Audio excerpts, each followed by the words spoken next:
আপুনি বাৰু এজন চৰকাৰী কৰ্মচাৰী নেকি? যদি আপুনি এজন চৰকাৰী কৰ্মচাৰী হয় তেতিয়াহ'লে আপোনালোকৰ বাবে এই ভিডিঅ'টো। আপোনালোকে বাৰু টাইম স্কেল মানেনো কি জানেনে?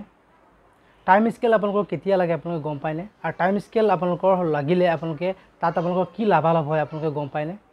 যদি আপোনালোকে এইখিনি তথ্য গম পাব বিচাৰে বা জানিব বিচাৰে তেতিয়াহ'লে আপোনালোকে আজিৰ এই ভিডিঅ'টো আপোনালোকে সম্পূৰ্ণ শেষলৈকে চাই থাকক। তো বলক আৰম্ভ কৰোঁ আজিৰ ভিডিঅ'। তো নমস্কাৰ, মোৰ নাম গৌৰৱ। আমাৰ চেনেল অনলাইন সহায়লৈ আপোনাক সকলোকে পোনপ্ৰথমতে স্বাগতম জনাইছোঁ।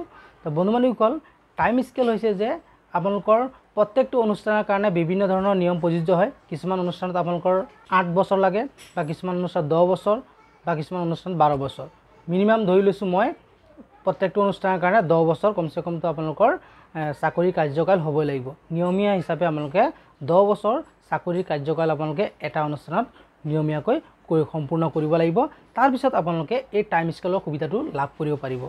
আৰু লগতে টাইম স্কেল আপোনালোকৰ যেতিয়া লাগিব আপোনালোকৰ চাকৰি কাৰ্যকালত বা আপোনাৰ যিটো পদ সেই পদটোত যেতিয়া আপোনালোকৰ টাইম স্কেলৰ লাভালাভটো লাগু হ'ব তেতিয়া আপোনালোকৰ লাভ হ'ব বাৰু। আপোনালোকৰ লাভটো হ'ব এইটোৱে যে আপোনালোকৰ যি বেচিক পে' বা আপোনালোকৰ যি HRA DA আপোনালোকৰ পে'মেণ্ট সেইখিনি আপোনালোকৰ মূল দৰমহাত আপোনালোকে বৃদ্ধি হ'ব। এটা কথাত ক'বলৈ গ'লে আপোনালোকৰ মূল বস্তুটো হৈছে আপোনালোকৰ দৰমহা বৃদ্ধি হ'ব। আপোনালোকৰ যি দৰমহাৰ গাঁথনিটো আপোনালোকক সলনি কৰা হ'ব, আপোনালোকে স্কেলটো সলনি কৰা হ'ব।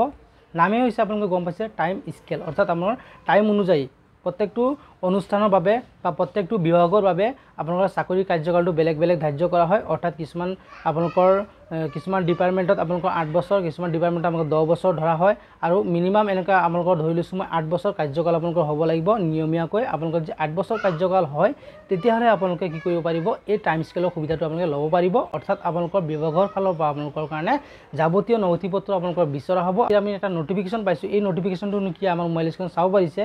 আপোনালোকে মোৰ মোবাইল স্ক্ৰীনত নটিফিকেশ্যনত আহিছে, চাব পাৰিছে যে এই নটিফিকেশ্যনটো আপোনালোকৰ কণ্টেকচুৱেল শিক্ষক শিক্ষয়িত্ৰীৰ কাৰণে ওলাই আহিছে। অৰ্থাৎ যিসকল কণ্টেকচুৱেল শিক্ষক শিক্ষয়িত্ৰীয়ে আগতে আপোনালোকৰ কণ্টেকচুৱেল হিচাপে কৰ্মৰত আছিলে, বৰ্তমান SRD যোগেদি নিয়মীয়া হ'ল, সেইসকল শিক্ষক শিক্ষয়িত্ৰীয়ে প্ৰথমতে জইনিং কৰা ডেট অফ জইনিংটো তেখেতসকলৰ বিচৰা হৈছে এই নটিফিকেশ্যনটোত। অৰ্থাৎ তেখেতসকলে ঠিকাভিত্তিক হিচাপে কেতিয়া তেখেতসকলৰ চাকৰিত যোগদান কৰিছিলে সেই ডেটটো বিচাৰি এখন নটিফিকেশ্যন জাৰি হৈছে। অৰ্থাৎ এই নটিফিকেশ্যনটো এইকাৰণে জাৰি হৈছে যে ঠিকাভিত্তিক শিক্ষকসকলৰ যদি যিসকল শিক্ষকৰ 8 বছৰ চাকৰিকাল সম্পূৰ্ণ হ'ল বা 10 বছৰ সম্পূৰ্ণ হ'ল সেইসকল শিক্ষক শিক্ষয়িত্ৰীক টাইম স্কেল দিয়াৰ বাবে হয়তো এই নটিফিকেশ্যনখন জাৰি হৈছে। গতিকে আপোনালোকে এই নটিফিকেশ্যন ভালকৈ চাই লওক।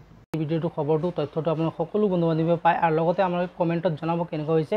আৰু আমাৰ চেনেলত যদি আপোনালোকে পোনপ্ৰথমবাৰ আছে চেনেলটো ছাবস্ক্ৰাইব কৰিব আৰু কাষত থকা বেল আইকনটো প্ৰেছ কৰি অল কৰি ল'ব। তেতিয়া আমাৰ আহি থকা এনেকুৱা ধৰণৰ নতুন নতুন ভিডিঅ'বোৰ নটিফিকেশ্যন আপোনালোকে সকলোতকৈ আগত পাই থাকিব। গতিকে আজি ভিডিঅ'টো ইমানেই আছিলে। পুনৰ লগ পাম এটা নতুন ভিডিঅ' লৈ। জয় অসম, বন্দে মাতৰম।